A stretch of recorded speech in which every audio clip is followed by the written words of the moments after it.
Hello guys, this is your friend Naruto Audio Fanfics and we are back with a new fanfic. Which is what if Naruto Uzumaki was trained from age 5, Naruto times Fem Haku times Hinata times Mei Terumi times Yugito times Koyuki times Fem Kurama times Samui, Harem Part 2. And if you enjoy this fanfic then please press the like button and subscribe to my channel for more fanfic like this. And now let's start the fanfic. A few months had passed since the team's combined mission to Wave Country. Naruto relayed the information he had gotten from Kyuubi to the Hokage and he had made sure to inform the rest of the Chunin and Junin to up their training, as well as team senseis to start more advanced training for their genin. And once again, we find a fairly irritated Team 7 inside the Hokage's office. What do you mean Naruto Baka and Haku Baka are already Chunin?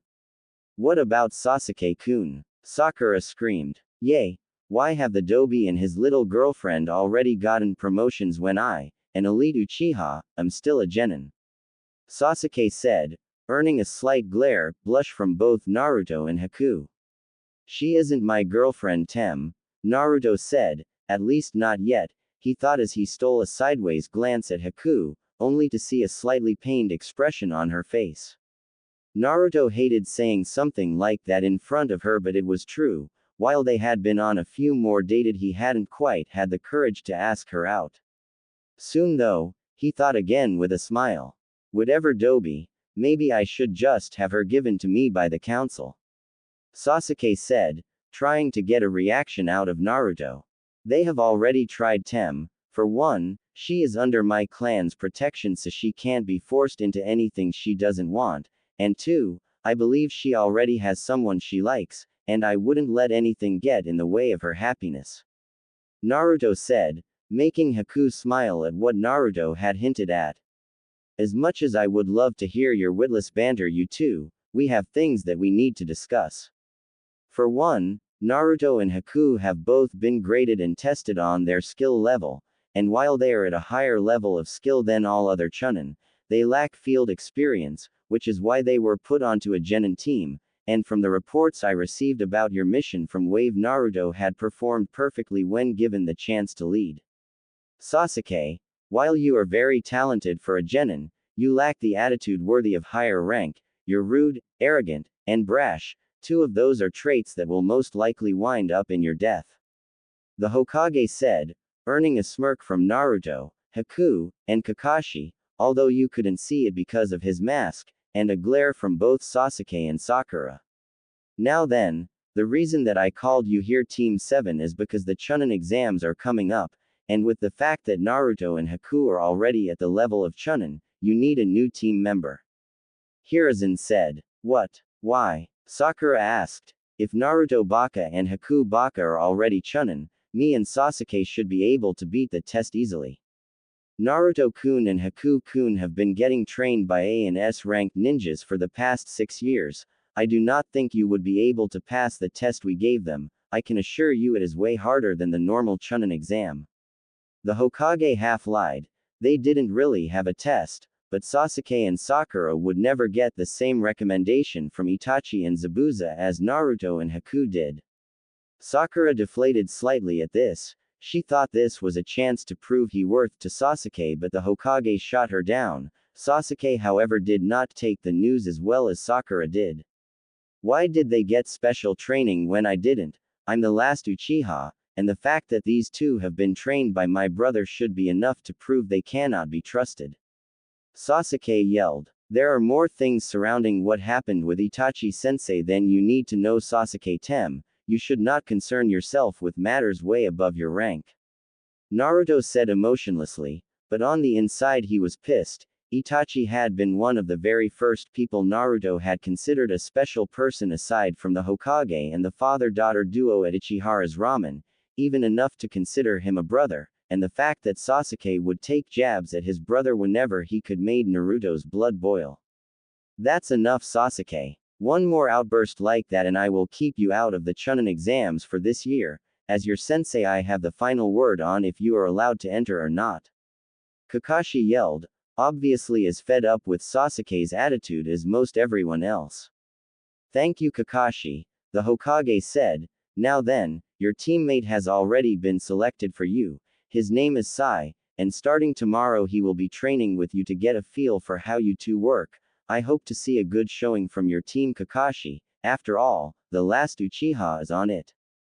Hiruzen said, although Sasuke and Sakura thought the Hokage was giving Sasuke a compliment even though he wasn't. Hi, Hokage-sama, Kakashi said. Now then, you three are dismissed. Naruto, Haku, I need to talk to you separately, please stay. The Hokage stated. And for once, Sasuke and Sakura didn't argue or complain, but looking up from his desk he saw that Kakashi had taken them away before they could. Brownie points for Kakashi. Looks like Asuma will have to do the next Tora mission, the old Hokage thought with a smirk. Now then you two, I want to talk about what you will be doing during the Chunin exams, but before the old man could finish a young boy burst through the door. Ha! Today is the day I beat you and take the title of Hokage old man. A young boy with brown hair wearing a blue scarf around his neck yelled as he rushed the Hokage with a wooden kunai. Naruto and Haku both watched in amusement as the young boy only made it a few feet before tripping over his own scarf, landing face food on the floor and sliding a couple feet before he came to a stop. Hey, this is your fourth attempt this week, honorable grandson. Naruto teased, making the young boy look up from his place on the floor with a smile on his face. Just what I would expect from my rival. Tripping me like the very first time we met, but it won't always work, Naruto. The young boy yelled, making Naruto grin, while Haku and the Hokage sweat dropped. Hey, just like that day, you tripped over your own scarf, Konohamaru, it had nothing to do with me. Naruto said, how about we play ninja later? Me and Haku-chan have something to talk about with the old man, I'll find you when we are done. Okay, but don't take too long, the future Hokage doesn't like to wait. Konohamaru yelled as he dusted himself off then ran out the door, completely forgetting about Hiruzen. Right, anyways Naruto, as I was saying, I need to talk to you two about the Chunin exams, I have a few things I would like the both of you to do. The Hokage said, what might those be, old man? Naruto asked. Well, the first test is an information gathering test, the proctor is Ibiki, I'm sure you both know him. The Hokage said, earning a nod from both Chunins. Ibiki's name is known far and wide for his skill in interrogation. It's a written test that is made up of questions too hard for any regular genin to answer, so we will be having a few Chunin disguise themselves as genin and take the test so that there are a few people to cheat off of. Alright, that sounds fine, where do I have to be and at what time? Haku asked. She didn't really like that she had to do part of the test anyways even though she was already a Chunin, but she wouldn't argue with the Hokage over something so little. Be at the academy at 9 a.m. in 2 days. Hiruzen said. Hi, Hokage-sama. Now, Naruto, I want you to help with part 2 of the exam, it's being created by one of Ibiki's subordinates, her name is Anko Matarashi, she is also known as the Snake Mistress because she was the former student of my old student Orochimaru. I know who she is, and although she can be rather bloodthirsty at sometimes I can tell that often she feels like how I used to. I've been meaning to talk to her for a while now, I might be able to take care of her curse seal for good if I could get a good look at it. Naruto explained, just let me know what you want me to do and I'll do it. Alright, well I want you to find Anko, she will most likely be at the interrogation unit HQ, or at her favorite dango shop located on the other side of Konoha, and help her create the test, she will give you more details when you find her. Hi, is that all, old man? Naruto said as he went to stand up. Hi, Naruto, Haku, that's all for now, thank you for helping. The Hokage said as he watched Naruto and Haku leave. Half-hour later, dango shop. Naruto had left Haku shortly after leaving the Hokage's office saying that he needed to find Anko but he would be sure to stop by and see her later. He had checked the interrogation department to find that Anko had already left, so Naruto had made his way across Konoha to the dango shop and was currently looking for a person matching Anko's description. Gah, how hard could it be to find someone with bright purple hair? Naruto said, frustrated. Purple hair, are you looking for me, brat? A woman said behind him. Turning around, Naruto saw what he thought had to be the most revealing shinobi outfit ever. Fishnet shirt underneath an unbuttoned tan trench coat that barely held her very appealing bust, topped with a very short skirt that Naruto knew had to be illegal for indecent, or in this case, very decent, exposure. Are you Anko? Naruto asked dumbly. The one and only cutie. Now what did you want from me? Anko asked. Well, my name is Naruto Uzumaki Namikaze. The Hokage asked me to help you create the second test for the Chunin exams and told me I could find you here, so here I am. Naruto said, still finding it hard not to look at the beautiful young woman in front of him. Ah, so you're the Namikaze brat that everyone else has been talking about. Guess you do look a little like your father, and from what I've heard you act a lot like your mother. Anko said. Did you know my parents?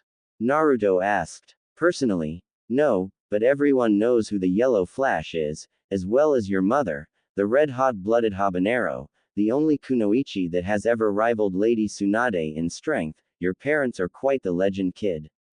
Anko said. I see. Other than Kakashi-sensei, it's hard to find people who personally knew my parents, but we can talk about that later. I know who you are and who your old master was, and with your permission, after the Chunin exams are over, I would like to take a look at your curse seal. From what I have heard, it was still in its developmental stage when Orochimaru put it on you. I may be able to break it down to basic seals and figure out a way to take it off. Naruto explained, earning a gasp from Anko. C-C, could you really take it off? Anko asked a little shakily. She had heard people say they could take it off before, but all they really wanted was to get with the snake mistress of Konoha. I'm not sure. Like I said, I want to take a look at it to figure out if I can or not.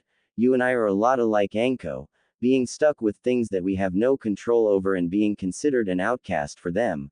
I would like nothing more than to be able to help you live a normal life, but please, let's discuss the Chunin exams for right now. Naruto said as he took a seat across from Anko, who just nodded dumbly, the thought of losing her curse seal still on her mind. What exactly do you have planned so far? Oh well, really all I know right now is that it's going to be in the Forest of Death.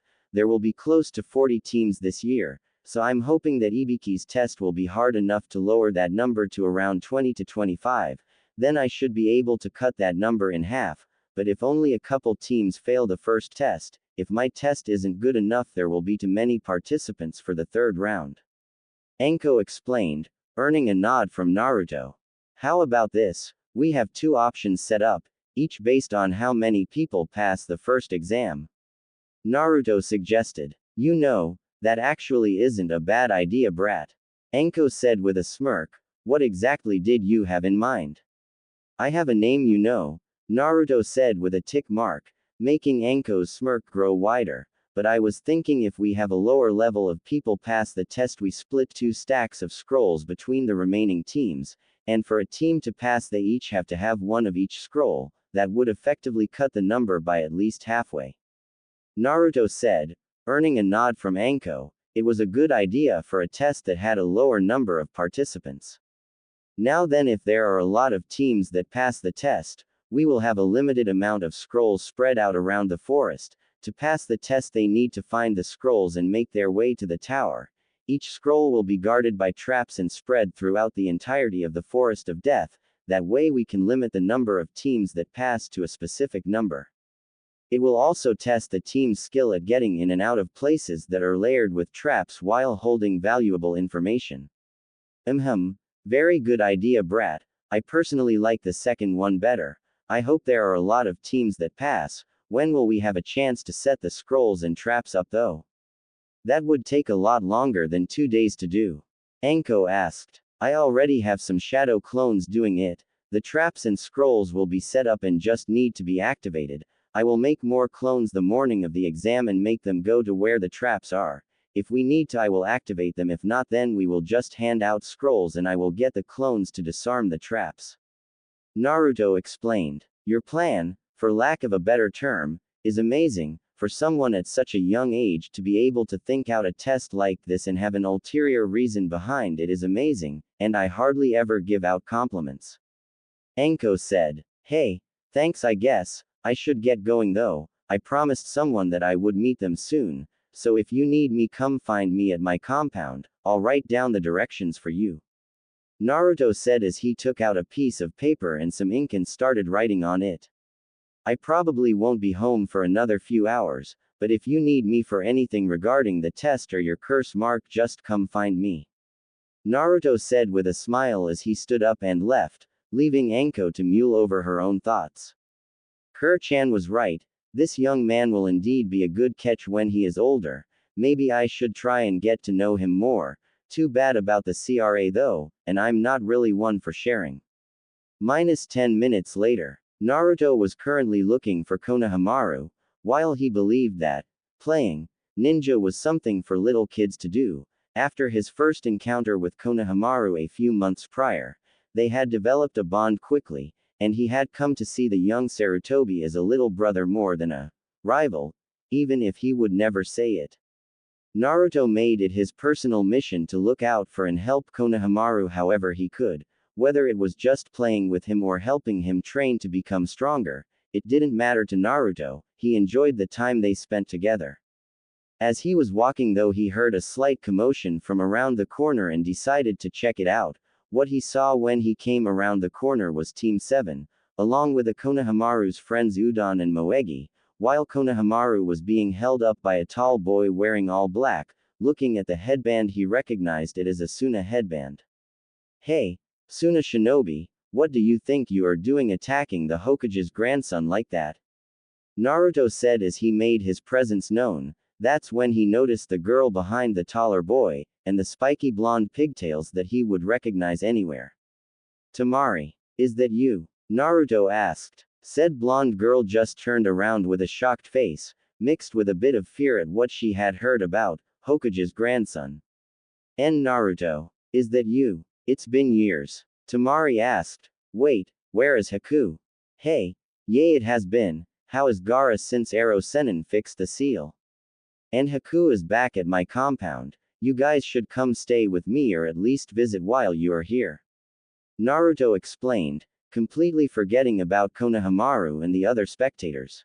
Oh, Kankuro, you might want to put him down, he is basically my little brother and he is the Hokage's grandson. Naruto added, making Kankuro pale slightly and Konohamaru smile widely at being called Naruto's brother. Kankuro put him down, you are embarrassing Suna. Came a voice that seemed to resonate from all around them, making Naruto smirk. Alright number 1, get your Sandy down here. Naruto said, seemingly to no one. Up above in the trees Sasuke was sitting with a smirk, thinking Naruto was talking about him. So, Dobi, finally realize HMPH, Sasuke started but was cut off as a ball of sand flew into his mouth, making Sasuke's eyes widen as he realized there was someone else above him. I didn't even sense him, yet Naruto did. How the is he so much stronger than me? Sasuke thought. The young red-haired boy behind Sasuke seemed to disappear in a swirl of sand, only to reappear again in between Naruto and Tamari entering a stare down with the blonde Jinchuriki, making all present except for Tamari and Kankuro wonder if they were about to fight. After about a minute of nothing but staring, both broke out into a wide grin and shook each other's hand, making everyone watching let out a silent sigh. So Gaara, how have you been since Ero Sennin fixed the seal for number 1? Naruto asked, confusing the Konoha shinobi present, while the two others from Suna just had warm smiles on their faces. It's good to see you again, Uzumaki, and he has been quite since the seal was fixed. Gaara said, making Naruto frown slightly, making Gaara give him a questioning look. I thought that was a good thing. What is the look for, Uzumaki? Gaara, we have been friends for years, please just call me Naruto, since everyone else has figured out I am the son of the 4th Hokage. It's Naruto-sama, this Naruto-sama that, it's so annoying. Naruto said, making Tamari giggle slightly. Perhaps, Uzumaki. Gaara said with a bit of a smirk, making Naruto grow a tick mark. Your sense of humor is really shitty, Gaara. I hope you know that. Naruto said, making Gaara's smirk grow slightly larger. Ahem, would someone mind explaining what the is going on? How do you know these foreigners, Naruto? Sakura asked, making Naruto turn his attention from his reunion back to Team 7 as well as the Konohamaru Corps. Hey, yay, I guess. During my travels I spent a couple months training under Jiraiya of the Sannin, my father's sensei, and we came to Suna. There are a few things that I can't tell you, but Gaara had a seal that needed to be fixed and we fixed it. Gaara's father, being the Cage, invited us to stay for a few days. We spent a lot of time together seemingly as we were all kids. These three are siblings. Gaara is the youngest while Temari is the oldest and prettiest flower in the desert. Naruto said with a smirk, making Temari blush and Kankuro smirk. You know, Naruto, she has had the big act. Kankuro started but was cut off as Temari's fan found the back of his head, making a nice imprint. Well, this was fun and all, but I should get back home. Haku-chan is waiting for me. Naruto said as he started to walk off. Oh, and Temari-chan, maybe we should go out for dinner while you are here. We can talk about that big crush you have on me. He added, before disappearing in Shunshin, leaving a severely blushing Temari, a smirking Kankuro, even though his face was still an inch in the ground, and surprisingly enough, Gaara. You know, Temari, I think he would be perfect for you, but I think you will have to fight for him. Gaara said, before he too disappeared in the Shunshin, leaving a semi-blissful Temari behind.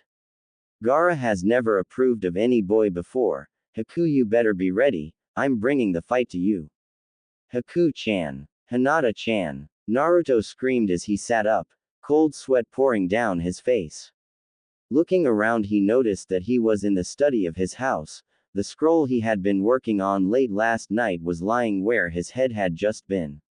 What the was that? It felt so real. Haku-chan, Naruto thought as remembered his nightmare. Konoha was a pile of burning ruins, bodies scattered everywhere, women and children. These beings did not deserve to be called people. The monsters were everywhere. Naruto could see his friends fighting in the background, Itachi and Zabuza back to back, working together to stop the seemingly endless tide of beings, but Naruto could tell they were slowly being overrun. It was only a matter of time. Looking to his left, Naruto could make out the shape of Kakashi and Jiraiya as they fought together. Holding themselves together a little better than Itachi and Zabuza were, but still, it was just a matter of time.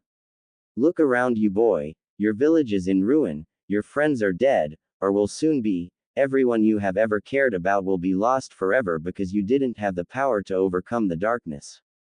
A cloaked figure wearing a white and red porcelain mask, watch the trailer for Darksiders 2, said calmly as he cut down another leaf shinobi. If only you had been stronger, faster, smarter, your friends wouldn't have to suffer for your faults. He said as he made his way towards a downed Haku and Hinata. Don't touch them. Your fight is with me. Naruto yelled as he ran at the cloaked figure, only to be restrained as two others came from behind him, grabbing his arms and pinning him to the ground. Naruto Uzumaki Namikaze. This is what happens to your loved ones when you are not strong enough to protect them, remember this well. The figure said as he grabbed a fistful of Haku's hair and roughly lifted her off the ground, slowly pulling out a kunai with his other hand, never one taking his eyes off Naruto. Remember this well, boy, he yelled as he brought the blade towards Haku's neck. Naruto cringed at the memory of what he had witnessed. Even if it was only a dream, he had never wanted to see someone he cared about be hurt, or in this case, killed.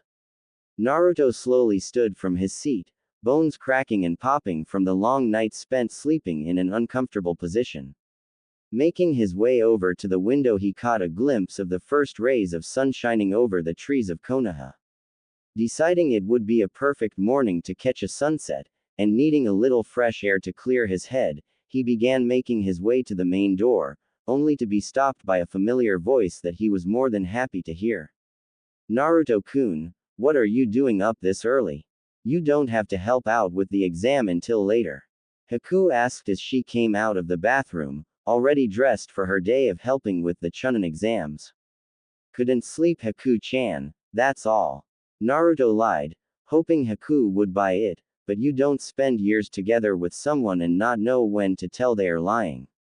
Don't give me that Naruto-kun, I know something is bugging you, please tell me, let me be there for you like you have always been for me. Haku said with a warm smile. Save us Naruto, like you did when we were little. Why? Naruto-kun. It was only a nightmare Haku-chan, I just need some fresh air to help me clear my head. Naruto said as he started walking again, only to be stopped by Haku's hand on his shoulder.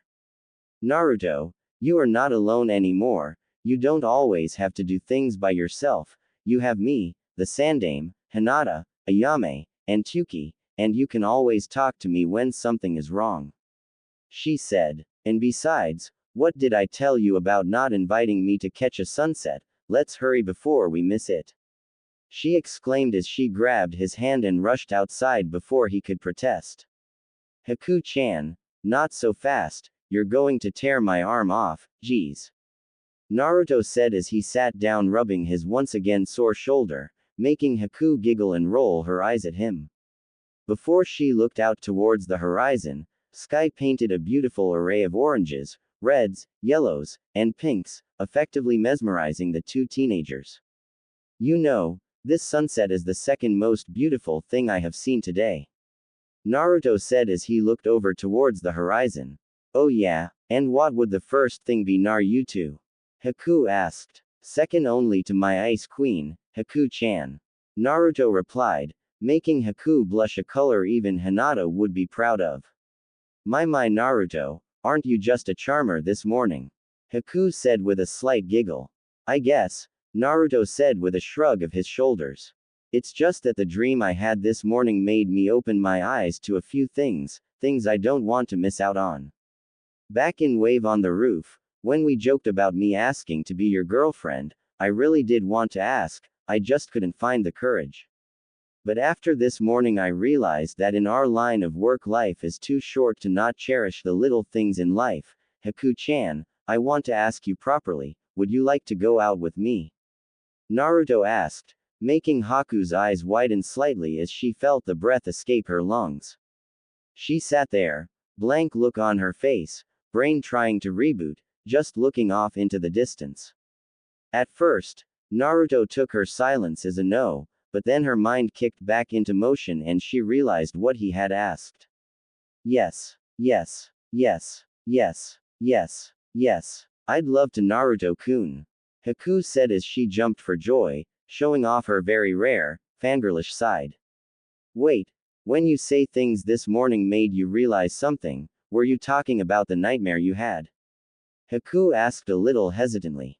Naruto's smile faltered slightly as he heard her question. Yay, I guess it was, he replied, then went on to tell her about his nightmare, seeing Konoha in ruins, all of his friends dead or dying, and worst of all, watching her die. I couldn't do anything to stop it, I was too weak, I couldn't do anything to save you, I watched you die Haku-chan, I never want to see that again. Naruto choked out as the events of his dream replayed in his mind. Looking up into Haku's face he was surprised to see a wide variety of emotions, sadness, pity, fear, and what surprised Naruto the most, disappointment. Naruto-kun, Haku said in a sweet voice, making Naruto shiver slightly, she only ever used that tone when she was about to tear him a new one. I can't believe you were going to keep that from me Naruto. After everything we have been through together. You need to talk about these kinds of things Naruto, bottling stuff like that up isn't good for you. What if something bad happened during the Chunin exams today and your mind wasn't in the right place, you could be hurt or even killed. Then what? How do you think we would feel?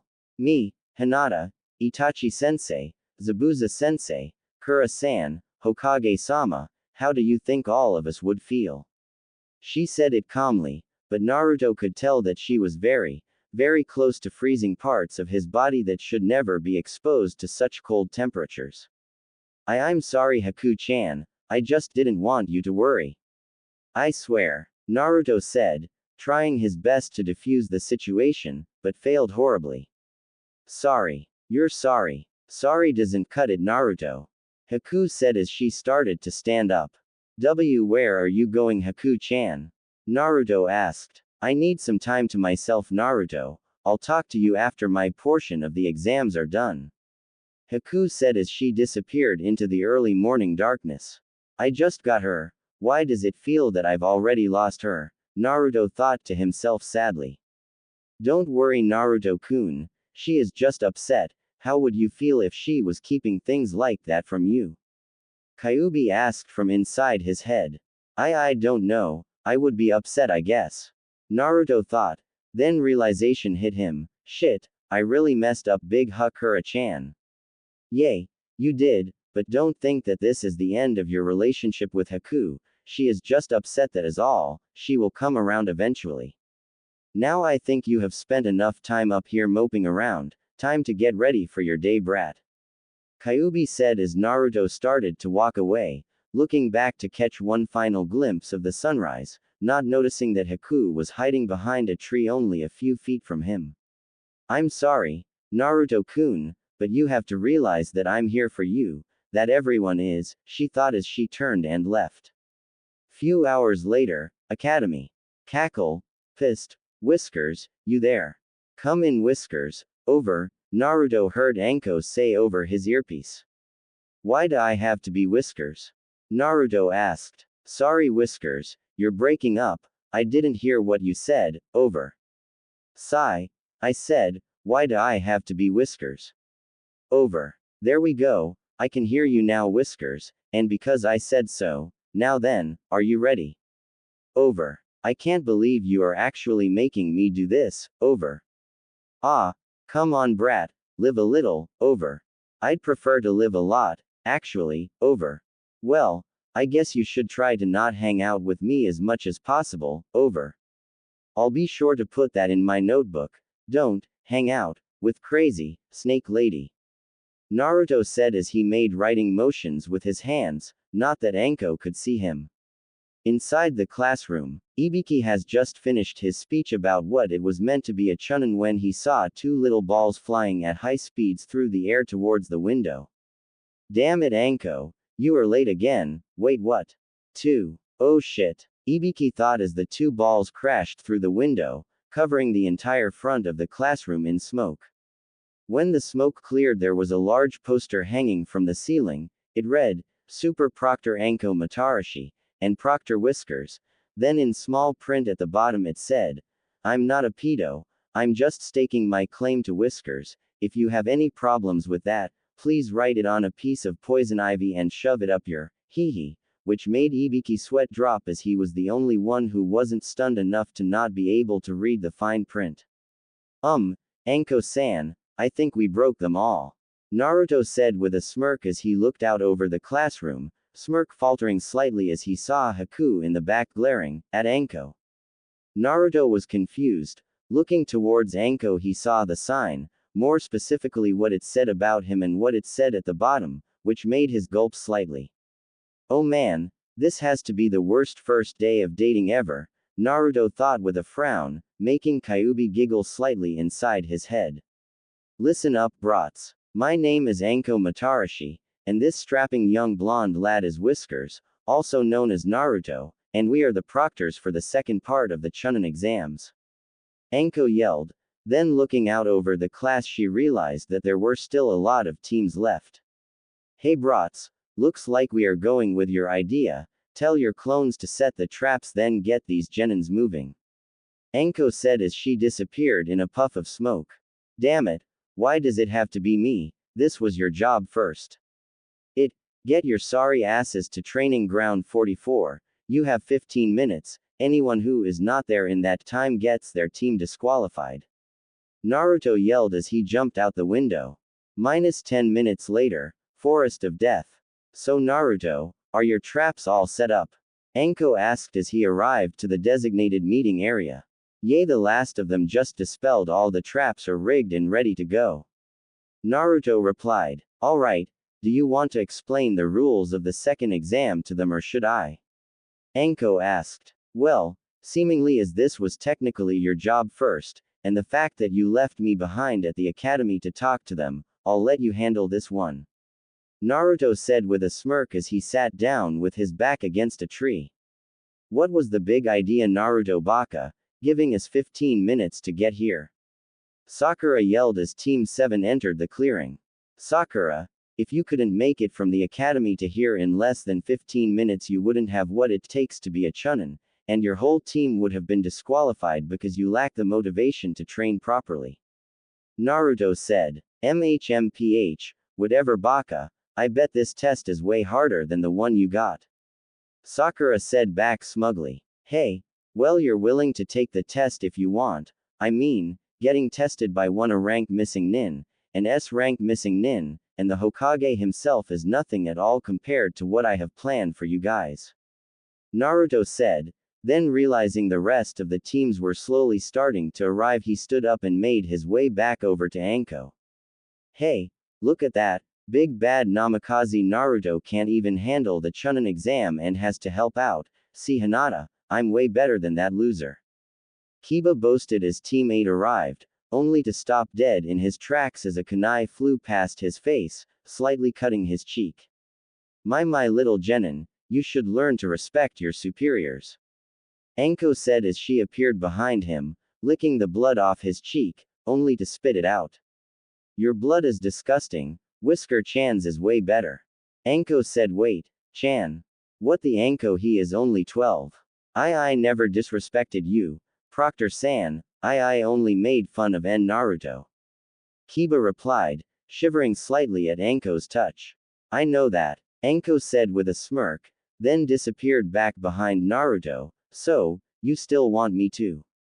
Or should you instill fear into these young minds? She asked playfully, making Naruto roll his eyes. You have a great way of talking your way out of shit, Anko-san. Naruto said as he stepped forward. Alright genin, I am Chunin Naruto Uzumaki Namikaze, and I, along with the help of Anko, came up with the second portion of the Chunin exams. Naruto said, smirking at Kiba while winking at Hinata, earning a slight blush and a low growl. I designed this portion of the exam to follow up on the first part, information gathering. In this forest are 10 scrolls, each are guarded by an array of traps that I laid myself. Naruto explained, making most of the genin present gulp, suddenly rethinking about entering. This test is mainly designed to test your skill at gathering information from heavily guarded zones, while making it back to the extraction point, aka the giant tower in the middle, while having to keep an eye out for enemy shinobi. The reason that there are only 10 scrolls is because there are too many of you to pass to the next round. We had to come up with a test that would effectively reduce your numbers, if not cut them in half. Naruto explained, once again making the genin sweat. This test was putting a lot of pressure on all of them. It was only a matter of time till some broke, while the stronger ones would move forward. Before entering, I need you all to sign these waivers stating that should death occur, Konoha will not be held responsible. Naruto said as he made a few shadow clones to hand out the forms.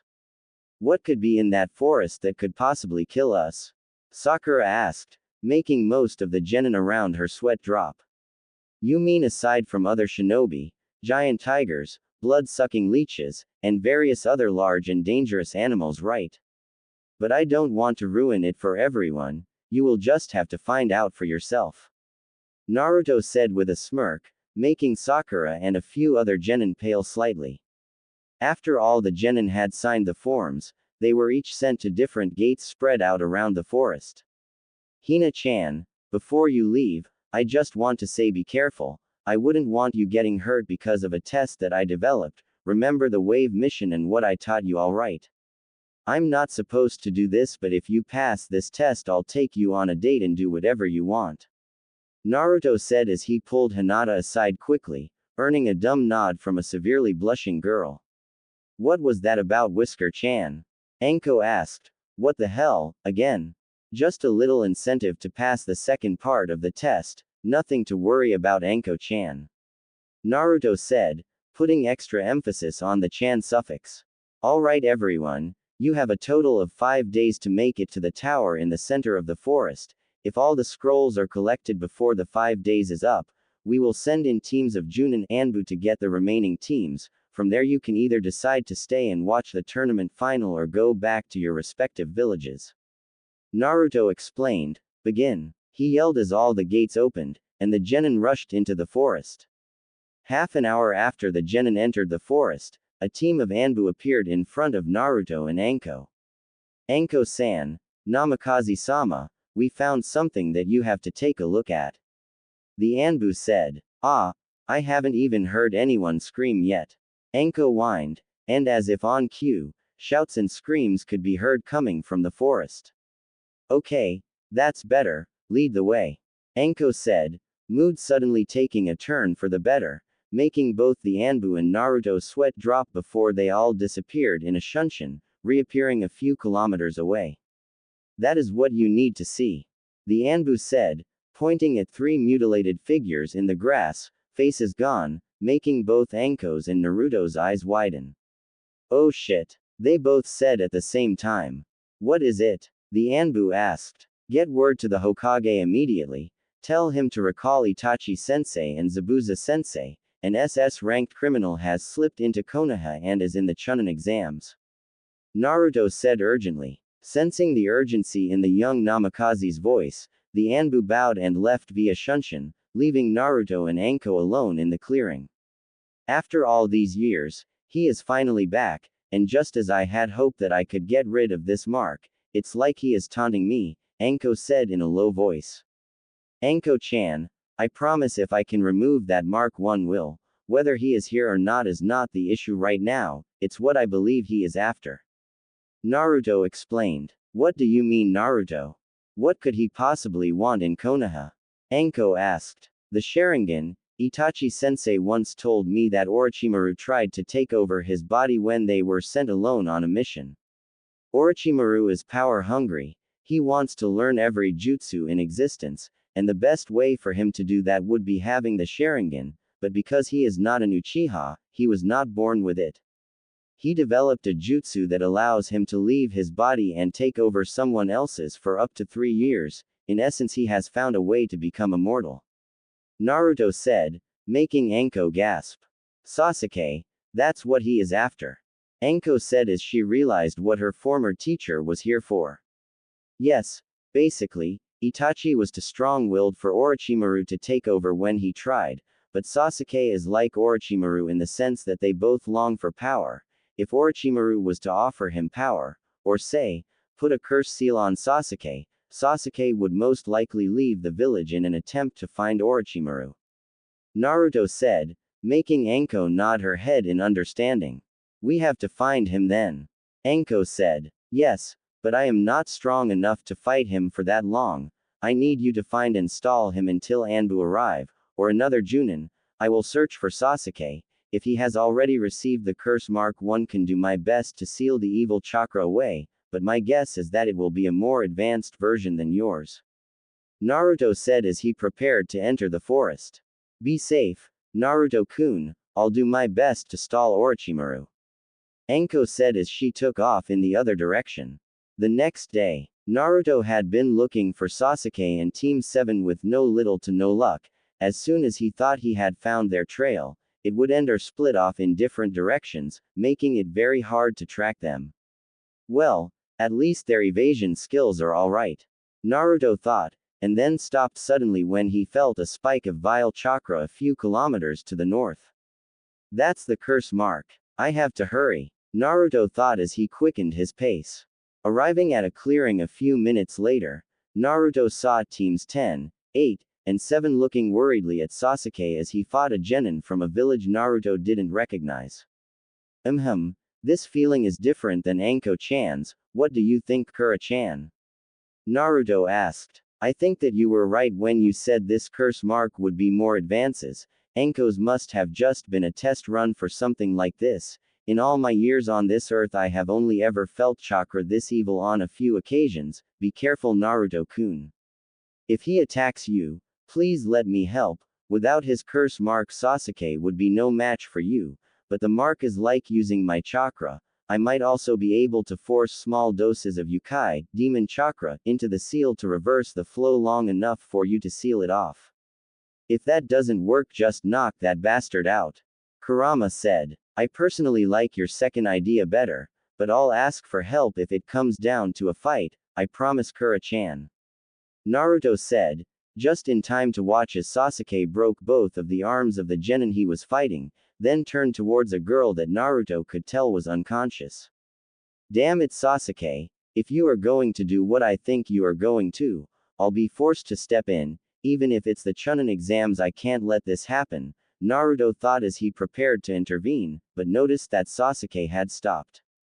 Good. I didn't want to have to wait. Naruto thought as Sasuke turned to the tree he was standing in. I know you are there, Dobi. Get down here and let me show you what true power feels like. Sasuke screamed, making the others wonder if he had finally lost his mind, only to see Naruto appear in between them and Sasuke. Naruto-kun, Hinata yelled. Stay back, Hinata-chan. Same goes for the rest of you. Sasuke, calm down. I'm not here to fight you. I need to put a restraining seal on your neck till I can figure out if I can remove that mark or not. Naruto exclaimed. Why? Why would I want this power sealed off? Now I can finally kill you, that bastard Itachi, and your stupid ice bitch. Sasuke said. That power is false, Sasuke. You have to fight it. Don't make me fight you. It will not end well. Naruto tried to reason, but it fell on deaf ears as Sasuke began to make hand signs. Kaden. Grande Fireball Jutsu. Sasuke yelled as he shot a black fireball towards Naruto. Shit. Everyone take cover. Naruto yelled as he too began to make hand signs. Sweden. Water Wall Jutsu.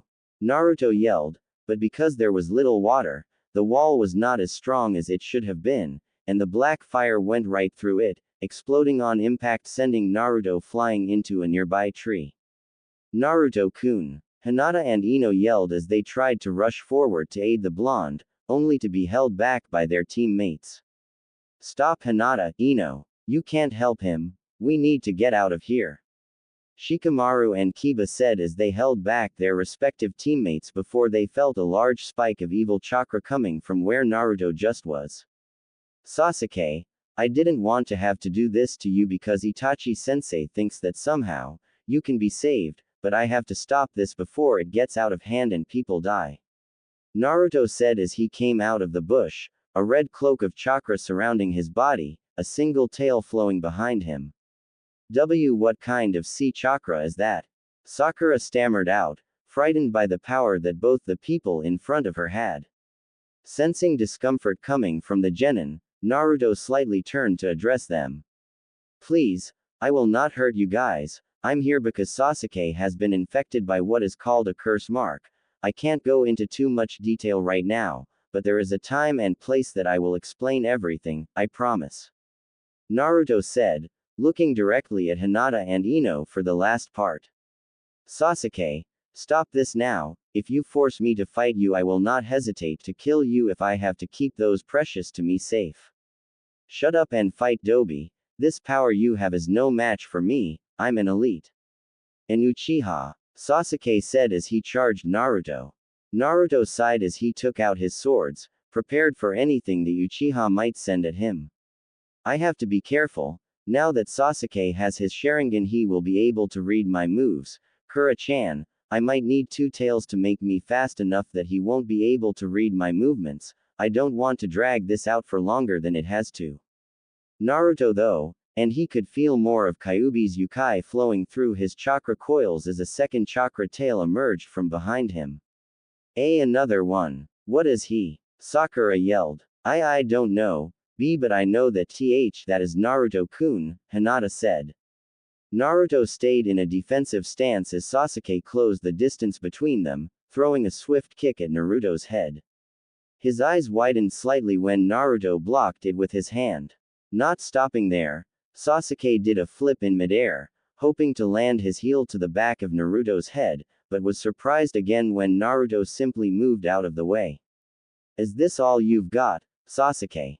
Naruto yelled as he grabbed Sasuke's leg and slammed him into the ground, making a small dent in the earth.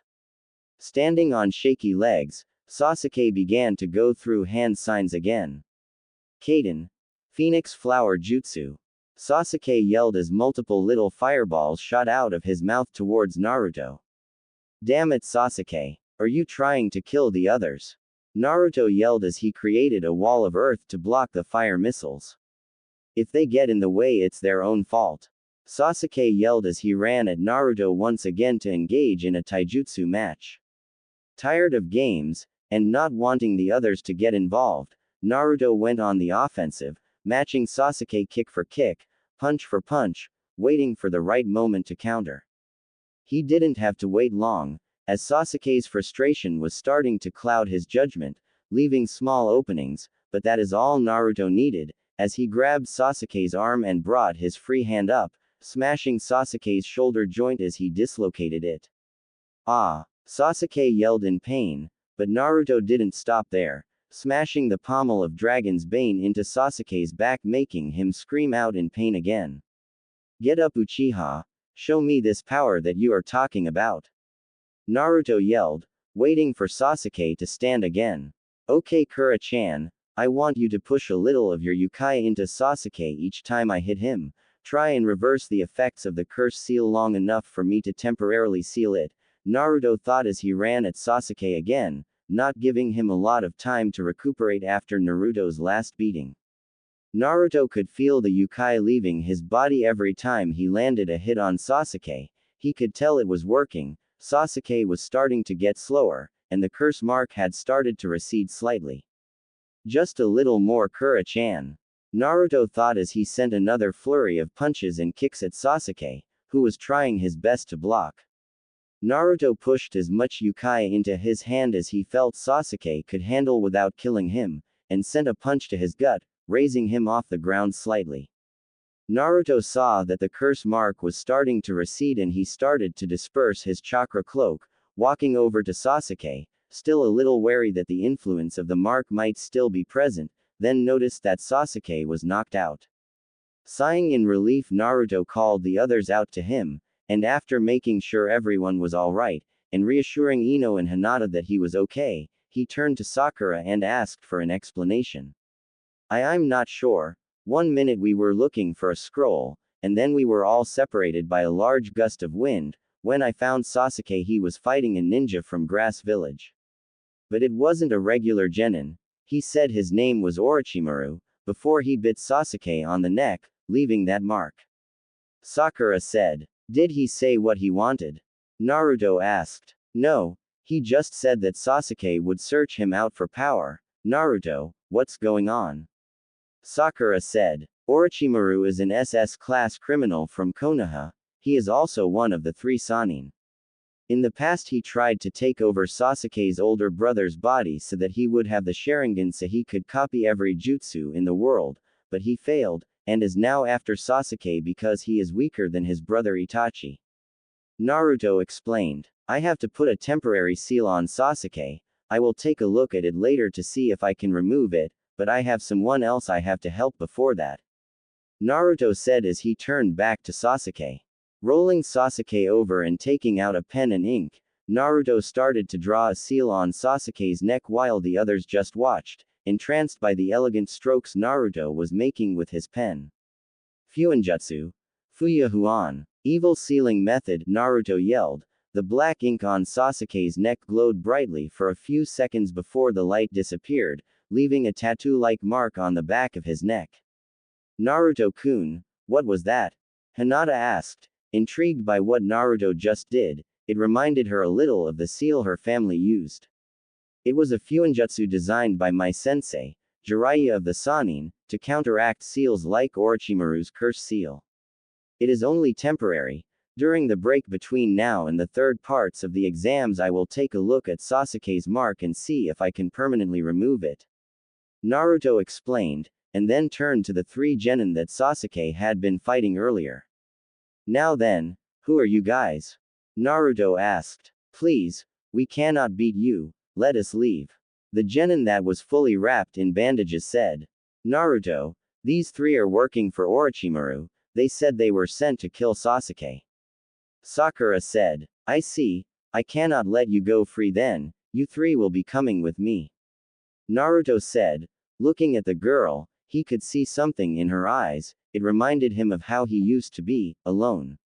She is just like me, she might be the easiest to get information out of, Naruto thought to himself. The girl started to walk forward, but was stopped by her teammate as he smacked the back of her head, making her fall to the ground. Kin, you stupid bitch, what are you doing? The mummy yelled. Dosu, I don't want to be a tool for Orochimaru anymore. He sent us here knowing that Sasuke had the curse mark. I don't want a leader who sends his own people to their deaths. Kin replied, making Naruto narrow his eyes at the way she was treated by her own team. Actually, Naruto started, it turns out that I only need one of you, the girl will be good enough. Naruto said as he started walking towards Dosu and the other one. Dosu, what do? We can't fight him in the condition we are in now, and we don't have time to knock Kin out and take her with us. You are right, Zaku, we are leaving, we will deal with Kin later. Dos said to the now identified Zaku, before they backed up out of the clearing, leaving Kin by herself. Please don't hurt me, I'll tell you whatever you want to know. She pleaded. I was never going to hurt you, I used to be just like you. Naruto explained, making Kin widen her eyes slightly, I was alone at one point as well, and then I found people who cared about me for who I was. If you give us information on what Orochimaru wants, I could keep you here under my clan's protection, you won't have to go back to him. Naruto said with a warm smile. Really? Why you would do that for me? Kin asked, a little skeptical about the blonde's offer. Of course, everyone deserves a second chance at life, I'm offering you yours. Naruto said as he held his hand out to help the girl up, she hesitated at first, but grabbed his hand and let him help her up. Alright, I'll help you. She said. Thank you, I promise that you will be safe as long as you are with me. Now then, we need to leave and talk to the Hokage. I'm sorry Hinata-chan for what you saw earlier, I'll explain it to you later, I promise. Naruto said before he disappeared in a shunshin, leaving the three teams alone in the clearing. Naruto and Kin had just left the clearings where teams 8, 7, and 10 were, when they both felt another large release of vile chakra. Moments later Naruto felt another spike that made his eyes widen. Anko-san's chakra. She must have found Orochimaru. This isn't good, Naruto thought. Kin, I need you to get to the tower, tell them that I'm going to help Anko fight Orochimaru and to send Anbu in the direction of that chakra spike we just felt. Naruto said. Kin started, but was cut off. Please, I have to go help Anko. Even if I can't match up to Orochimaru's skills, I might be able to fend him off long enough for Anbu or Hokage Gigi to arrive. Naruto said as he disappeared, leaving Kin by herself in the middle of the forest. Naruto arrived just in time to watch as Orochimaru dropped an unconscious Anko to the ground. Damn it! Please be alright, Anko-chan. Naruto thought as he went through hand signs. Kaden. Grande Fireball Jutsu. Naruto yelled as he shot a giant fireball into the tree where Orochimaru was, then quickly shunshined to Anko to make sure she was alright. Feeling a pulse, Naruto sighed in relief, before disappearing again to a safe location to keep Anko safe. Kukuku, what a surprise, the little Kyuubi Jinchuriki has come to play. I had heard that the son of the fourth was back in Konoha, but I didn't think I would actually run into you. Naruto heard from behind him before he felt immense pain in his side as Orochimaru kicked Naruto away. Damn, that hurt, Naruto said as he picked himself off the ground. Kura-chan, I'm going to need to borrow some of your yukai again. Of course, Naruto-kun, just be careful, this man is on a whole other level than anyone you have ever fought before. Kyuubi said as she started to release her yukai into Naruto's chakra system. You hurt Anko, I will end your life. Naruto said as he vanished from sight, making Orochimaru widen his eyes slightly at the speed the young boy's speed before he was sent flying back from the kick Naruto delivered to his stomach. Kukuku, Naruto-kun, It seems that Itachi-san and Jiraiya-san have taught you well, but it won't be enough to kill me. Orochimaru said as he stood off the ground. Naruto took out Foxfire and started channeling his Kaden chakra through the blade, making it glow slightly. Interesting, let's see how good you are with that sword, Naruto-kun. Orochimaru said as he opened his mouth, revealing his own sword, then charged at Naruto. Swinging his sword, he was surprised to see Naruto's sword cut right through his, then felt pain as Naruto plunged his red-hot sword into Orochimaru's stomach. While I am only a chunin, Orochimaru, I have been trained in Kenjutsu by both Itachi-sensei and Zabuza-sensei, a former member of the Seven Swordsmen of the Mist. I would advise you take out the real Kusanagi, normal swords will not work against me. Naruto said, twisting the sword in Orochimaru's gut, making the snake Sannin hiss in pain. Cuckoo, it seems that I have underestimated you, Naruto-kun, you should have killed me when you had the chance, because now, I will show you the true difference in our power. Orochimaru said as he opened his mouth again, revealing two hands as he crawled out of his wounded body. Even with the Kyuubi's power you do not have the experience to beat me. He said as he rushed Naruto, opening his mouth again and shooting Kusanagi at the young blonde. Naruto sidestepped the blade, only to be met by Orochimaru's fist to his face, sending him flying back through a couple of trees. Kaden. Grande Fireball Jutsu. Naruto heard Orochimaru yell, looking up, his eyes widened slightly at the size of the fireball Orochimaru had shot at him. Quickly getting up, Naruto used a shunshin to retreat a safe distance. To slow, Naruto-kun. Naruto heard, and then felt an immense pain in his abdomen. Looking down, Naruto widened his eyes as he saw half of Kusanagi protruding from his stomach. Orochimaru smiled sickly as he kicked Naruto in the back, sending him flying off his sword and into a nearby tree. Naruto landed with a crack as blood came flying out of his mouth. Naruto-kun, Kyuubi yelled, even with the fast healing ability that Naruto got from having her sealed inside of him, she wouldn't be able to save him from the wound Kusanagi gave him. My, Naruto-kun, you sure do surprise me. Orochimaru said as Naruto picked himself off the ground, standing on shaky feet. Why do you keep fighting if you know you can't beat me, Naruto-kun? He asked. I knew I wouldn't be able to beat you, Tem. I just needed to stall for long enough for Hokage Jiji and the Anbu to get here. Naruto said with a smirk as a group of masked shinobi appeared behind Orochimaru. Well, looks like we will have to finish this another time, Naruto-kun, if you survive that is Kukuku. Orochimaru said as he melted into the ground. Naruto-kun. Came a familiar female voice as Naruto turned to look. Haku-chan, Naruto says, before the world turns black and he hits the ground. Konoha Hospital 5 days later. Hinata was worried, scratch that, she was beyond worried. The first thing she had been told when her team had passed the second part of the Chunin exams was that Orochimaru had infiltrated Konoha and had fought Naruto and had seriously wounded him.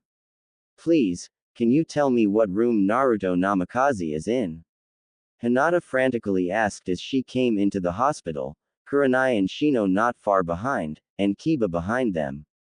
Namikaze, oh. Here it is, room 325, third floor at the end of the hall. The nurse replied as she turned around, only to see that Hinata and Kurenai were already gone. In Naruto's room, Haku was a roller coaster of emotions at the moment. She was scared, mad, happy, sad, but most of all disappointed in herself. The last thing she had done with Naruto was fight with him, and then walk off, and now he was laying 2 feet from her. Bandages covered the entire top half of his body where Orochimaru had stabbed him. Damn it, Naruto, why do you always have to be so reckless? Haku said somberly as she held his hand. After all this time we finally got each other, you better not die on me, Naruto. Please come back to me. Inside Naruto's mind. You goddamn stupid reckless idiot boy. How could you try to fight with a Sannin and hope to possibly not get seriously hurt? You are so lucky you are okay. I swear that Haku girl would have frozen hell over to revive your sorry just so she could kill you herself. Kyuubi said as she glared at Naruto, who was currently fidgeting under her gaze. Well, you see, I never thought I could win. Naruto said, hoping it would be the right answer. Boy, was he wrong. Care to repeat that, you, too, kun? Kyuubi asked sweetly, making Naruto gulp. Hey, look, a squirrel. Naruto shouted, pointing behind Kyuubi, only for her to grow a tick mark. I'm a 2,000-year-old demon, do you really think that would work on me? Kyuubi said, annoyed. Worth a shot, I guess, but I must admit, Kura-chan, you look very good for being 2,000 years old. Naruto said, trying to take the way of flattery. Kyuubi's eyes softened slightly. God damn it, Naruto, why is it so hard to stay mad at you? Kyuubi said, rhetorical question, so don't answer it if you want to live. She added, stopping Naruto's smart remark before it left his mouth. Listen, Naruto, I know you fought Orochimaru so that you could save that girl Anko, but please just be careful next time. Wounds like one Kusanagi gives you are very hard to heal, most of the time they never go away completely. There are too many people who care about you and would be devastated if anything seriously bad ever happened to you. Haku, Hinata, Hokage Gigi, Itachi-san, Zabuza-san, me, Kyuubi said, making Naruto's eyes widen slightly. They would continually flirt with each other, but Naruto never knew there was anything behind it. Why you would? Kura-chan. Naruto asked. Naruto, I've been with you your entire life, through all the sadness, loneliness, and happiness. Anything you have felt I have felt. When we first met, I was so afraid that you would hate me for what I did to not only your village, but to your mother and father as well. Kyuubi said. When you were willing to forgive me and move on, it was the happiest I have been since I was sealed inside of you. You accepted me for what I was, even with all the pain I had caused you, and welcomed me into your life. I've watched you grow since that day, Naruto-kun, from meeting Itachi-san and Zabuza-san, to saving Haku-chan's life. You have grown up to be an excellent man that your parents would be proud of, and someone I could fall in love with someday. Love me. Naruto stuttered. Yes, Naruto-kun, maybe not right now because of this seal, but if you find a way to release me, I want a chance to prove how much you mean to me. Kyuubi replied. Kura-chan, I never knew that you felt that way, about me. You have always been there for me, as someone I could confide in when no one else would. You kept me alive through all the beatings and torture when I was a child. I'm not mad about having you sealed inside of me. When Hokage Gigi first told me who my father was, I was more mad at him for what he did to me than you, but I came to realize that if he had not sealed you inside of me, I would not be who I was today. Kura-chan, I do not know if one day I could come to return the feelings that you have for me, but I would be willing to try. I think that, by using shadow clones, I might be able to give you a temporary body. We would be able to go on dates and do things together. Naruto said with a smile, making Kyuubi widen her eyes. Why you mean it? She asked a little hesitantly, for her it seemed too good to be true. Yay. I mean, a shadow clone is basically a carbon copy of myself with my conscious put into it, so theoretically, if I was to put your conscious into the clone instead of mine, then it would be you instead of me. Naruto explained. Kyuubi thought about it for a minute before her eyes widened in realization. Naruto, that's it. Kyuubi yelled. What do you mean, Kura-chan? Naruto asked, confused. Naruto, if what you said works, if you were able to make a complete clone of yourself, one that would never disperse, and put my conscious and soul into it, I would be free. She shouted as she grabbed Naruto and brought him into a fierce hug. Then, before either of them realized what was happening, Kyuubi kissed him, making both their eyes widen. So soft, they both thought at the same time, before they reluctantly broke apart. Silence reigned for a few moments, and Kyuubi, thinking she had done something wrong, started to feel bad. Naruto-kun, I'm sorry, I shouldn't have, it just happened. Kyuubi sputtered out, regretting what she said instantly as Naruto's face became full of sorrow. Why you didn't like it, Kura-san? Naruto asked. And in that moment, it felt that Kyuubi's heart had shattered, seeing the look of sorrow on his face, and hearing it in his words. And no, that's not what I meant, Naruto-kun. When you were silent like that, I thought you were upset with me for kissing you. I thought that you were upset for me being your first kiss, instead of Haku, Kyuubi said, making Naruto's eyes widen. I wasn't upset, Kura-chan, I was just surprised. That was one of the best feelings I have ever felt. I'm not mad at you, but I guess now we really have to go on a few dates, huh?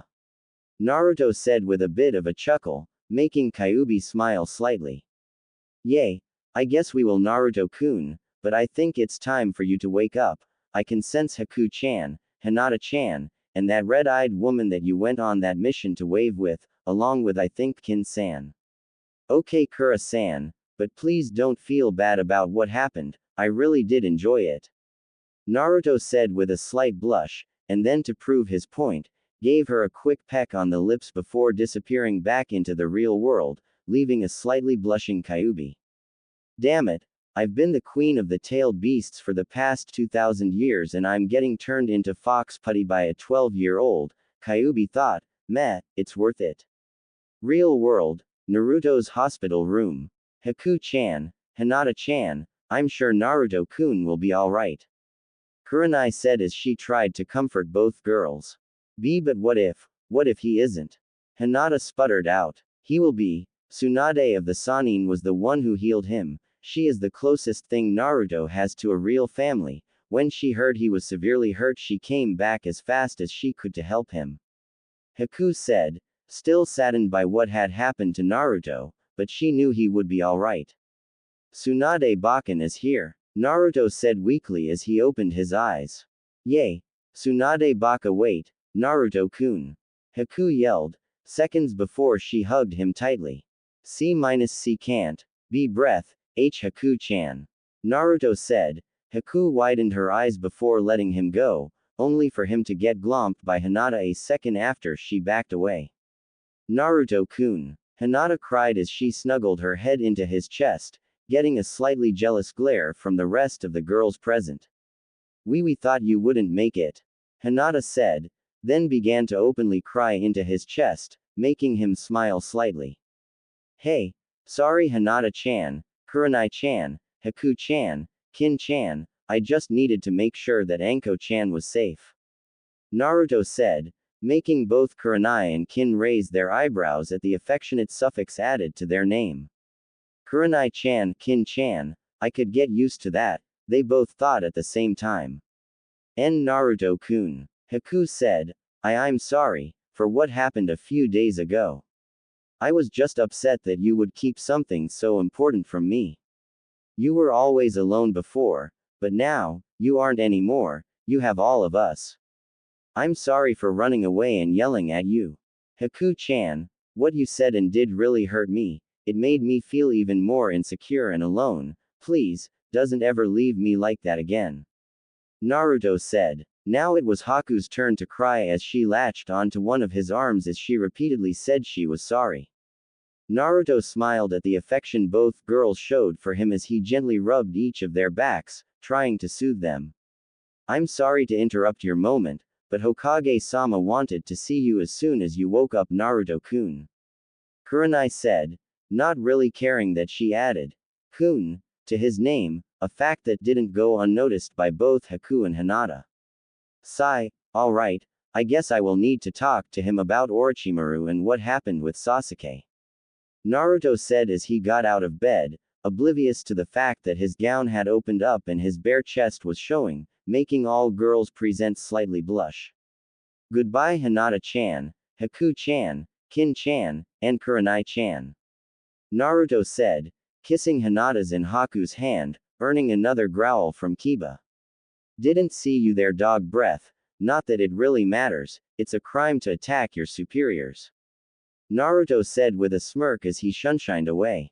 A few hours later we find Naruto leaving the Hokage's office after his long talk with the Sandaime, as well as making sure Anko was doing fine. What to do? Naruto said to himself, and then he remembered something he had said to Hinata before the second part of the Chunin exams, making him smirk slightly as he started making his way towards the clan district. A few minutes later we find Naruto in front of the Hyuga clan house, knocking on the front door. What business do you have with the Hyuga clan, boy? One of the guards asked. I would like to request an audience with Hiashi-sama. Naruto replied. Alright, what is your name? The guard asked again. Naruto Namikaze. Naruto said. After a few minutes of waiting the guard returned. Hiashi-sama has accepted your request to see him. The guard said as he opened the gate and led Naruto inside. Hiashi-sama. Naruto said with a bow as he entered Hiashi's personal study. To what do I owe this pleasure, Namikaze-sama? Hiashi asked, slightly startling Naruto because everything he had heard about the man in front of him led him to believe he was like most Hyuga, with a 10-foot pole shoved right up his. Please, Hiashi-sama, just Naruto, I do not wish to be shown respect just because of who my father was. Naruto said, making Hiashi nod. Alright, Naruto, why did you request to have an audience with me? Hiashi asked. Well, before the second part of the Chunin exams I made your daughter a promise, and I'm here to make sure I can keep it. I would like to request that you allow me to take Hinata-chan on a date. Naruto said. Why would you need my permission, Naruto? Hiashi asked. Please, Hiashi-sama, while I may still be young, I have read up on clan laws from Konoha. I do not believe that you, or your elders, would approve of me taking Hinata-chan out on a date before clearing it with the clan head. Naruto said. That is true, and while I may not have always been the best father to Hinata, I have always wanted nothing more than for her to be happy. I'm really surprised it has actually taken you this long to ask her for a date. Hiashi said with a slight smile, making Naruto slightly widen his eyes. Why is that? Naruto asked. Naruto, your father was one of my best friends. Before Hinata's mother passed away, I noticed how close the two of you had become. Neither of you could see it, but I believe Hinata has always had a crush on you, since the day that you met. The day that you left was probably the second saddest day in Hinata's life. I tried my best as a father to comfort her, but the clan elders made me put my clan ahead of my own daughters. The reason I had pushed Hinata so hard during her training sessions was the hope that she would push the pain from losing you away for a while at least so she could focus on something else, but it never worked. And now she sees me more as a clan head than as a father. I knew that you had returned the day Hinata came home with the biggest smile I had seen on her in years. I have not always been the best father, Naruto, but I know what is right for my daughter, so my answer is yes, you have my permission to take Hinata out on a date, and pursue any kind of relationship with her. As a clan head, I am happy that maybe someday, we will have a very powerful ally, but as a father, I cannot thank you enough for filling the void that I left in Hinata's heart. Hiashi said. Hiashi-sama, if I may. Naruto asked. Earning a nod from Hiashi he continued. While I may not agree with your way of trying to keep Hinata's mind off of me, I'm thankful that you at least tried. And if it means anything, I do not believe Hinata sees you as a clan head instead of a father. Deep down she still loves you, and wants the old Hiashi back. You can give her exactly what she wants, you just have to try. Naruto said as he exited the room, leaving Hiashi alone again. Thank you, Naruto, your father and mother would be very proud of you. Hiashi thought. Gah, why can't I find anything to wear? Shouted Naruto as he looked through his closet, trying to find something nice to wear for his upcoming date with Hinata. It seemed that all he had was shinobi clothes though, and that's not something he wanted to wear on a first date. Damn it, there has to be wait. Naruto thought then remembered he still had a few clothing scrolls packed away. While most of the time ninjas usually wouldn't have a scroll dedicated to civilian clothes, Itachi and Zabuza both thought it was a good idea for Naruto, seeming as, how did they say it, he would grow up to be a lady killer. Even if I thought it was stupid at the time, I'm glad they actually made me do it. Naruto thought as he found the scroll he was looking for, unraveled it, and then added a bit of chakra to make a pile of neatly folded cloths pop out. Looking through the pile, Naruto decided on wearing a silky long-sleeve dress shirt with a white t-shirt underneath, black slacks and black dress shoes. He got dressed and once again made his way to the Yamanaka flower shop, where he purchased a beautiful bouquet of multicolored roses before making his way to the Hyuga compound. Hinata didn't have the same issues as Naruto with finding something to wear. Being the Hyuga princess had its perks, but that didn't mean that she wasn't nervous, far from it actually, so when a knock came on her door she couldn't help but jump slightly. Hinata-sama, Naruto-san is here to see you. Someone said from behind the door. Alright, I'll be right there. Hinata replied, taking a quick last glance in the mirror before following the branch member out into the courtyard. Wow, Hina-chan, that dress makes you look even more beautiful than you already are, said a familiar voice from behind her, as two muscular arms wrapped around her waist, holding the bouquet of roses in front of her. They are so pretty. Hinata gasped as she took a look at the flowers. She turned to see Naruto, but when she looked at him her mind momentarily stopped working as she took in all his features. The silky shirt matched his eyes and made them, in Hinata's opinion, look even more beautiful than they already were, and that, coupled with the fact that the setting sun seemed to give Naruto a light orange and red aura, made one word come to Hinata's mind: handsome. While Hinata was taking in Naruto's features, Naruto was doing the same thing to her. This being a first date, Hinata decided not to wear anything too fancy, going for a dark purple sundress with lavender trim, bringing out her curves, hair, and most importantly to Naruto, her eyes. Most of the time Naruto thought that Hyuga eyes looked a little weird, having been away from the village for so long he wasn't used to them like some others might be. He thought that Hinata's were beautiful, sure they were the same as all of the other Hyugas, but to Naruto, it was just one of those things he couldn't put into words. I hope you like the flowers, Hina-chan, Naruto said, earning a nod from said girl, not too trusting of her own voice at the moment. Why don't you run inside quickly and put those away and then we can be on our way, I have special plans for tonight.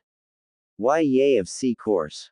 Hinata replied, before disappearing back inside to put the flowers away, reappearing a few minutes later. All good? Naruto asked. Hinata nodded and he took her hand and led her out of the estate for what he hoped would be a great night. Walking through the streets, Hinata couldn't help but feel a little self-conscious about herself. She had never worn anything so revealing. Naruto noticed Hinata's change in attitude and decided to find out what was wrong. Hey, Hina-chan, what's up? You don't seem as happy anymore. Naruto asked. Sorry, Naruto-kun, I'm just a little self-conscious. I have never worn a dress outside of the estate before. The stairs are kind of getting to me. Hinata said in embarrassment. Hina-chan, you have nothing to worry about. You are a beautiful young girl and will only get more beautiful as you grow up. The stairs are mainly jealousy anyways. Naruto said, making Hinata blush slightly as his compliments. What do you mean? Hinata asked. Hinata, I don't think you have realized this, but you are one of the most popular girls in our generation. I always hear people talking about how beautiful you are. The jealous looks from the girls are for two reasons, the first being that you are more beautiful than them, and two, because you are with me. While the looks from the boys are jealous because I am with you. Naruto explained, shuddering slightly at his fangirls from hell, as he liked to call them. After hearing that other girls were jealous because she was with Naruto, she gained a playful little smirk and pulled herself closer to him, leaving absolutely no room between the two. Naruto noticed the smirk and chuckled slightly, deciding to play along with her. He let go of her hand and wrapped his arm around her waist, pulling her closer to him. My Hina-chan, when did you become so bold? Naruto asked teasingly, making Hinata blush a little. Sorry Naruto-kun. Hinata said as she started to pull away from him, but was stopped as he held her in place. There is nothing to be sorry about, Hina-chan. I don't mind at all. In fact, Naruto said as he leaned closer to her ear. I love the feel of your body against mine, he whispered hotly, making Hinata shiver and blush even more. Always find a way to make a girl blush, don't you, Naru-kun?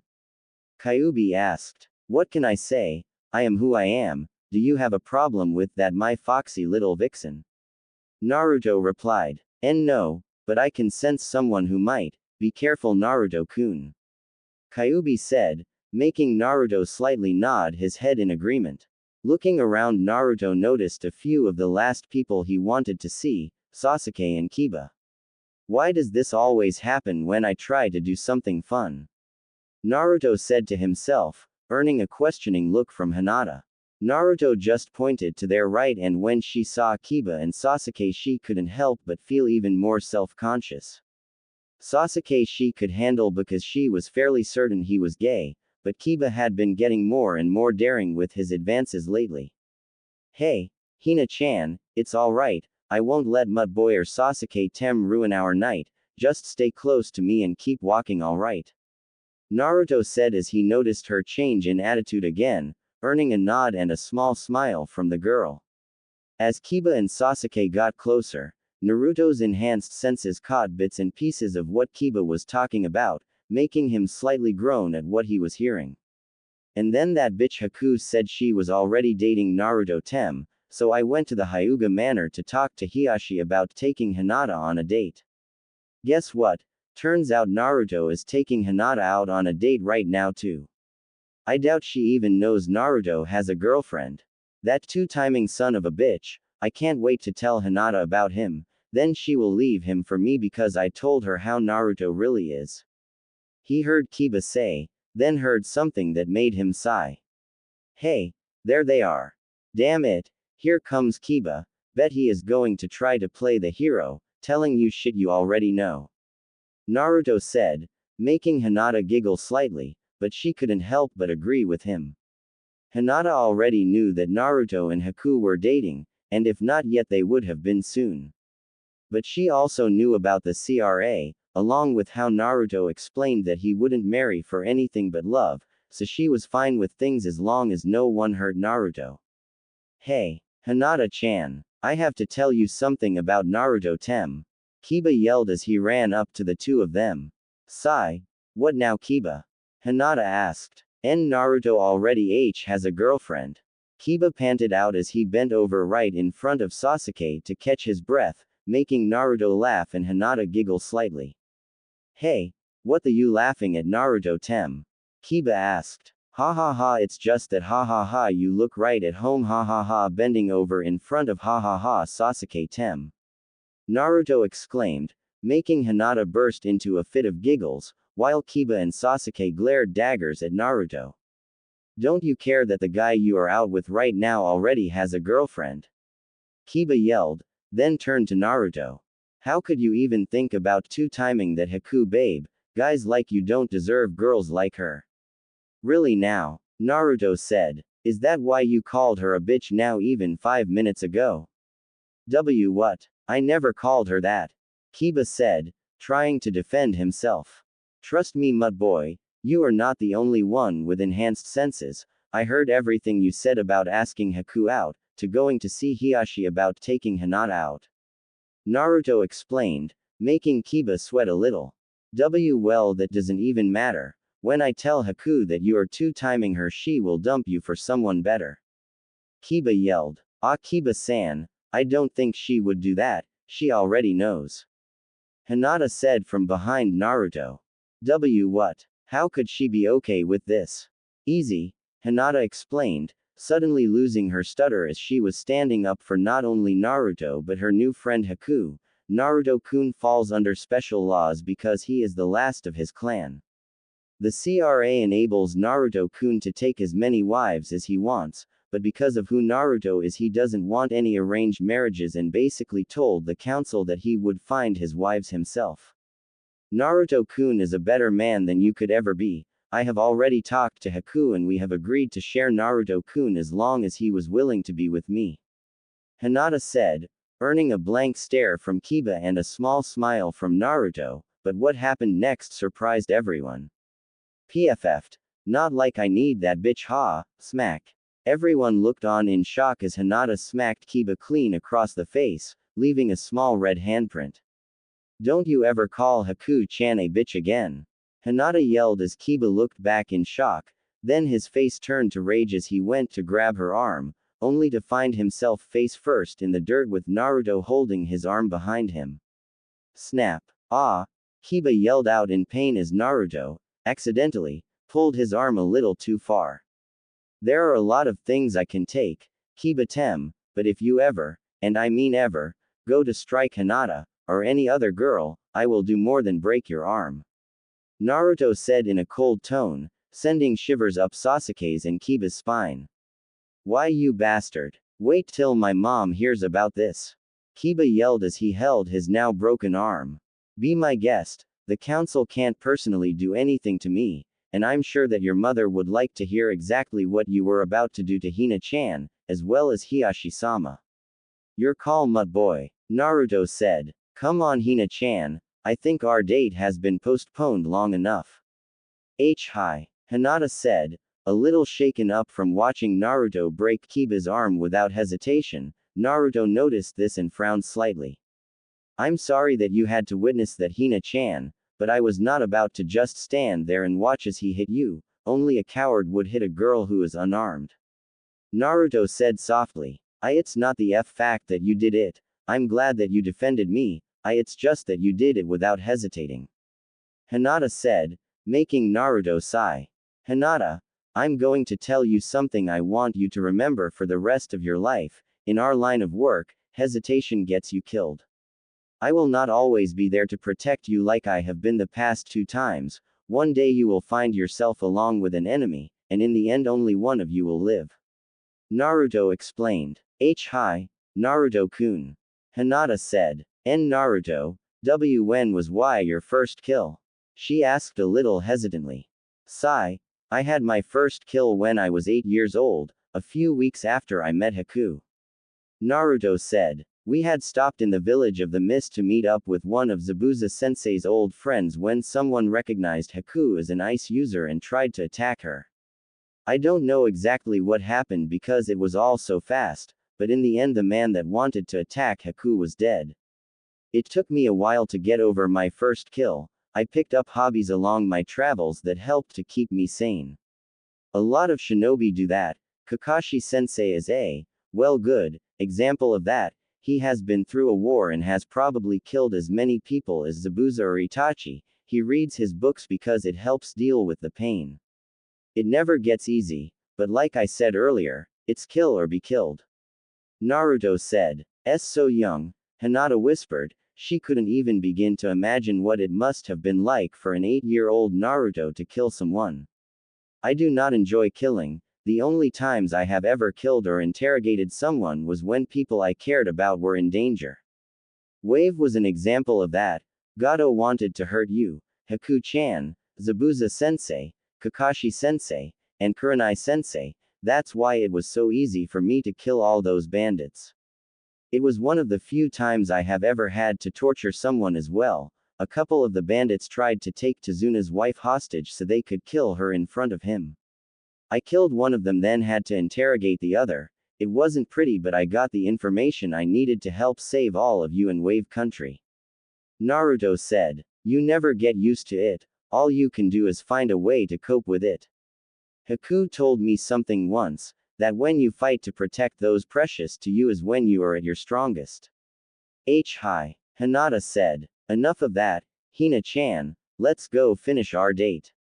Naruto exclaimed happily as he grabbed Hinata's hand again and started leading her towards his estate. Where are we eating, Naruto-kun? Hinata asked. I wanted tonight to be special, Hina-chan, so I prepared food earlier today and have everything set nicely at my estate. Naruto said. I hope you like it, Hina-chan.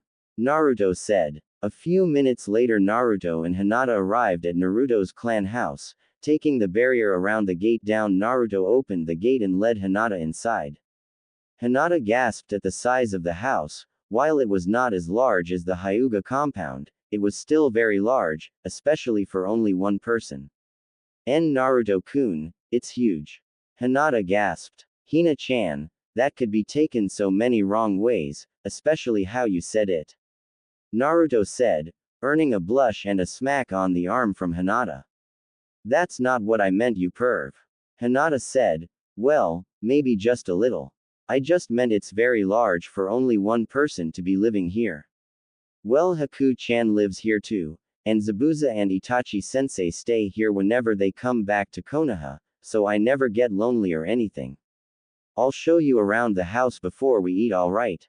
Naruto asked, and Hinata nodded, wanting to see more of Naruto's beautiful house. The tour of the house took little over a half hour as Naruto's estate was rather large. Hinata loved everything about the house, especially the garden. It seemed that they shared a common interest in gardening. After the tour of the house, Naruto led Hinata out back to the lake, where Hinata noticed a table and a set of chairs, lined with various foods and drinks. Naruto-kun, you did all of this for me?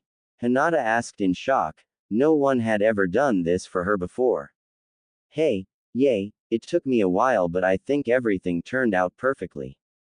Naruto said. As they got closer, Hinata could make out more of the food. There was ramen, of course, rice balls, dango, various soups, and cinnamon rolls. But the food is not what got her attention. As they got closer and closer to the table, she could hear the faint sound of music playing in the background, making her smile and sigh in bliss. Tonight was perfect for her. Well, what do you think? Naruto asked as he pulled a chair out for Hinata and let her sit down first. Why, you didn't have to do all of this for me, Naruto-kun, this is too much. Hinata explained, feeling a little guilty that Naruto went through all this trouble just for her. Hina-chan, Naruto started, putting two fingers under her chin and tilting her head up until their eyes met. There is never anything I could do to show you how much I appreciate you. You were my first friend, and even though Haku-chan and I started dating first, you have always had a little piece of my heart, and now that we have a chance to be together, I want to make the most of it, see where things go between us. Naruto said, making Hinata tear up slightly, but still nodded her head. Alright then, let's eat. Naruto said, once again turning back to his more playful side. Thank you, Naruto-kun. Naruto and Hinata enjoyed their time together, talking about their hobbies and everything that had happened to them since Naruto had left. Naruto was still a little mad at how Hiashi had treated Hinata, but had hoped that after they talked he would try to make amends for how he treated his daughters. So Hina-chan, who are you fighting in the finals? Naruto asked, making Hinata tense a little, an action that did not go unnoticed by Naruto. I'm fighting Neji. Hinata explained, making Naruto sigh slightly. I see, Hina-chan, if you want help with training you can ask me. I have been trained to fight most dojutsus, and while I have never fought a Hyuga before, Itachi-sensei has told me a little about it. Naruto explained. Really? Hinata asked, a little shocked that Naruto knew a way to fight around the Byakugan. Yay, there are a few ways to negate the effects of the Byakugan, but it takes a while to learn. If you decide you want my help, I will not go easy on you. This will not be like training with Kurenai-sensei, it will be more towards how I used to train. Naruto said. Hi, Naruto-kun, I would like that. Let me just talk to my father first, alright? Hinata asked, getting a nod from Naruto. After that they ate in relative silence for the most part, a few small conversations here and there, but Hinata's mind kept going back to her talk with Haku in Wave. Why did people hate Naruto-kun? She just couldn't understand it. She wanted to ask him, but at the same time she was afraid that it would ruin the night. Hina-chan, I can see that something is bothering you. Please ask me anything you would like, I do not want to keep secrets from you. Naruto explained, already guessing what Hinata wanted to ask. No, it's fine, I don't want to ruin tonight. Hinata said, you want to know why the villagers do not like me, right? Naruto said, more as a statement than as a question. Hi, I do. Hinata said softly. Hina-chan, what I'm about to tell you might change either how you see the village or how you see me, but I must ask that you keep what I am about to tell you to yourself, it is still an S-class secret in the village. Naruto said. Gone was the playful, full of energy Naruto, in front of her sat the silent and serious Naruto, the way he changed personalities so quickly made her shiver slightly. I promise, Naruto-kun, I won't tell anyone. Hinata said, making Naruto smile. She didn't even stutter, she is telling the truth. Alright, please do not interrupt me until I am finished. Naruto said, getting another nod from Hinata. Naruto decided to just get straight to the point with this. The stuff you learned about my father killing the Kyuubi is false. The Kyuubi is pretty much a giant mass of chakra, and while it does have a soul, it is not something that you can kill. My father knew this, and so instead of killing it he sealed it inside of something. The Kyuubi's chakra was too great for someone with already formed chakra coils to take in, so he had to seal it inside a newborn baby. Being the Hokage of the village he could not ask anyone else to sacrifice their son to seal the Kyuubi into, so he did the only thing he could. He sealed the Kyuubi inside of his own son, me. Naruto explained, earning a gasp from Hinata. It all made sense now, why the villagers hated him, they saw him as the Kyuubi and not as the person who holds it at bay. She was brought out of her thoughts as Naruto started to talk again. But there are also things that no one knows about the Kyuubi, the first being that she is female, and rather attractive for that matter. He explained, ignoring Kurama telling him he was a player. And two, is that she was being controlled by someone. What do you mean controlled? And how do you know she is attractive? Hinata asked. Hina-chan, do you trust me? Naruto asked, earning a slight nod from Hinata. Good. Then please hold my hand. Hinata reached to touch Naruto's hand, but as soon as they connected Hinata found herself in a strange field, one that she did not recognize. Hina-chan, right now we are in my mind, I want you to meet Kyuubi so that you can find out for yourself that she is not a bad person. Naruto said as he put his hand on her shoulder and turned her around. She then found herself face to face with what she thought was one of the most beautiful women she had ever seen. She was tall, almost like Kurenai, had long flowing red hair and a very curvy body. She was wearing a simple red, strapless dress that showed her figure quite nicely. So this is Hinata. Naru-kun has told me a lot about you little one, Kyuubi said. Really? Hinata asked, earning a nod from Kyuubi. I'm quite surprised that he took this long to ask you for a date, he has never been very good with women, as much as he liked to flirt with them. She explained, earning a slight giggle from Hinata as a tick mark formed on Naruto's forehead. Is everything Naruto-kun said true? Hinata asked a little hesitantly. Yes, it is true, but there are a few more things that he hasn't told you yet, but those will come in time, right now they are not that important. Kyuubi said. Oh, okay, Hinata said. The three of them talked for what seemed like hours to Hinata, learning more about Naruto's early life and about how Naruto and Kyuubi first met. She was a little surprised at first to see how close the two were, but after a few explanations she didn't find it that weird.